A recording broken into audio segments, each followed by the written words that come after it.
Hello my dear lovely people.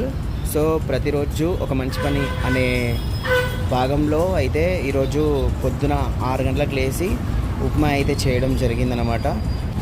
60 మందికి పైగా మేమే ఉప్మాని రెడీ చేసి సికింద్రాబాద్ రైల్వే స్టేషన్ ఆవరణలో అయితే పంచడం జరిగిందనమాట. సో ఈరోజు పొద్దున్నే ఈ కార్యక్రమం చేయడం నాకు చాలా బాగా అనిపించింది. సో ధన్యవాదాలు, థ్యాంక్ యూ సో మచ్. ఈ ఈవెంట్ చేయడానికి సహకరించిన అవామ్ క్లబ్ డోనర్స్ అందరికి కూడా అభినందనలు. మీరు ఇలాగే ఎల్లప్పుడూ సహకరిస్తారని ఆశిస్తున్నాము. ఇంకా ఎవరైనా క్లబ్ డొనేషన్స్లో పాల్గొనాలనుకున్నా, క్లబ్ డొనేషన్స్లో జాయిన్ అవ్వాలనుకున్నా కూడా కింద తెలిపిన నంబర్కి సంప్రదించగలరు. అలాగే మీ పుట్టినరోజులకి, పెళ్లి రోజులకి, ఏదైనా స్పెషల్ అకేషన్స్కి మీరు ఏ విధంగా అయినా మనీ రూపంలో కానీ, అలాగే బియ్యం రూపంలో కానీ, ఏదైనా వస్తువుల రూపంలో కానీ డొనేషన్ ఇవ్వాలనుకున్నా కూడా సంప్రదించవచ్చు. మీ పేరు పైన ఈవెంట్ చేయడం అయితే జరుగుతుంది. ధన్యవాదాలు.